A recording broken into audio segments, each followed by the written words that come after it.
Hi there, this is Janet Gershen-Siegel, and this is Module 7 of Quinnipiac's ICM 552, which is the ethics class for social media. Today I'd like to talk about Justine Sacco, also known as an internet debacle, and the ethical considerations that came from that. The tweet. Let's start with that. In 2013, Justine Sacco worked as the Senior Director of Corporate Communications at Interactive Corp. Yes, this woman was a public relations executive. While at Heathrow Airport in London on December 30th of 2013, just before getting on a flight to Cape Town, South Africa, she tweeted a few snarky things, but the last thing that she tweeted was, and I quote, "Going to Africa, hope I don't get AIDS. Just kidding, I'm white," end quote. Yeah, this was a problem. Major backlash. The Twitter users who saw what she had tweeted, and keep in mind, she only started off with 170 followers, but they were very quick to excoriate her. Responsive tweets included, quote, "In light of Justine Sacco's disgusting racist tweet, I'm donating to CARE today," end quote. Even her own employer, and keep in mind, they're the corporate owner of several online brands, including the Daily Beast, OkCupid, and Vimeo. They tweeted, and I quote, "This is an outrageous, offensive comment. Employee in question currently unreachable on an international flight," end quote. It was obvious that she was going to be severely disciplined, if not fired. And in fact, people speculated about that while she was still in the air. It was an 11-hour flight. For Twitter, that's a lifetime. So during that time period, the hashtag "Has Justine landed yet?" trended as people kept speculating as to exactly what was going to happen to her. And it was pretty obvious what was going to happen. But there was a lot of back and forth, a lot of Schadenfreude, where people felt good at her expense. When she landed, the first person to talk to her was her best friend. And as her best friend rather frantically deleted the tweet and then deleted Sacco's entire Twitter account, the damage had already been done through the magic of screenshots. And here's the screenshot right here.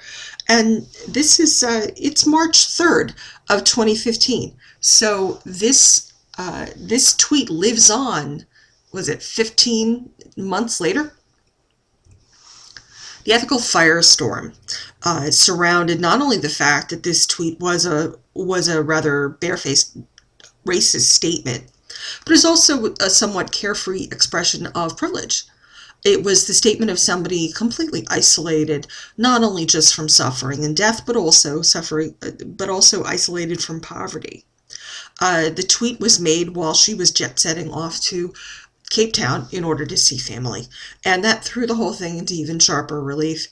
That here was this white woman going to South Africa, dismissing the victims of AIDS and their families, and as a result, it also seemed rather reminiscent of the worst of the abuses of apartheid. That's on top of the fact that it was racist, inappropriate, and seemed to be, as I stated before, an expression of privilege from someone who had clearly never seen anyone that ill. According to the Public Relations Society of America, quote, "Translating values into principles of ethical practice, the code advises professionals to, among other things, work to strengthen the public's trust in the profession," end quote. But this tweet did the opposite. It made the public wonder exactly how Sacco got her job in the first place. After all, she was a PR professional. She was a PR executive. This wasn't somebody who had just started doing this. The key values influencing the course of action, the idea that I got from this actually came from the article that we read about the NFL and their handling of the Ray Rice matter. Because according to the article about the NFL, it said, and I quote, "Businesses must have anchoring principles and values," end quote. So for IAC and for Sacco, the underlying values really should have been respect and fairness, but instead, non-American, non-white, and often poor disease sufferers were held up for mockery and ridicule. This was essentially just another thing for her to snark about. And on the same day, she had snarked about someone sitting in front of her who she felt hadn't showered. She had snarked earlier about people of different religions from her, different looks. So this was not the first time something like this had happened. To continue, the IAC acted rather quickly to fire her, and this is because the unfairness of the tweet didn't just affect her look and reflecting badly on them because they had put her into a position of power, but it was also that it affected their business rather directly.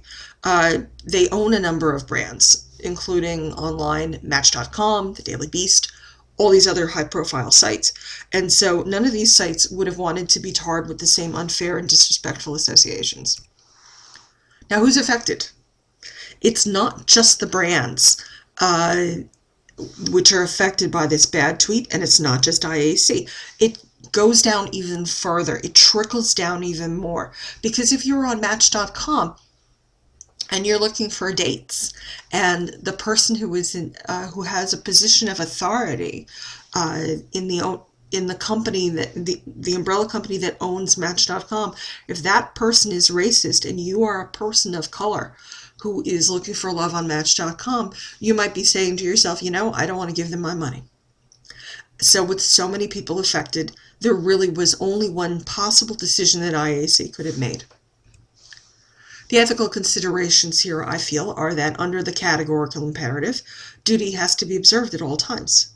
And under utilitarian theory, an action is right when it maximizes benefits and it minimizes negative consequences. So both of these theories apply to the Justine Sacco matter, and both of them apply to exactly how IAC reacted. What they did was, they fired her, understandably and completely expectedly. In fact, people noticed that while Has Justine Landed Yet was still a trending hashtag. She was ordered to clear out her desk, and I believe that the course of action was utterly justifiable. For IAC, the perception of fairness and respect was necessary not only for the IAC to continue doing business, but also for its own brands, such as Match.com, to be able to continue operating. There was a lot of money at stake here. Retaining Sacco would have been tantamount to condoning her behavior, and I'm sure that they would have lost a great deal of business. They must have known that. There was even more evidence, I might add. The tweet heard round the world was not even her first bit of online snark. BuzzFeed listed 16 tweets that she presumably regrets, and I went through this list, and I have to say that the least offensive one was from January 30th, of 2013, where she said, and I quote, "I can't be fired for things I say while intoxicated, right?" End quote. So, 11 months later, IAC already had a problem with her. There was already a history of issues with her. They may not have noticed this, they may not have known, but when the public backlash came out from the December 30th tweet, they had to have combed through her Twitter stream and realized just how bad it really was. So they were completely justified. I don't see any way they could have possibly gone that wasn't this way. The ethical considerations were satisfied. They were more than justified in firing her. I completely agree with their decision, and the truth is I can't really think of any other way or a better method of handling this particular PR disaster. Sacco, without a doubt, should have known better. So this is Janet Gershen-Siegel for ICM 552 Module 7, and I thank you for listening, and I'm interested in seeing what everybody else has come up with. Thanks.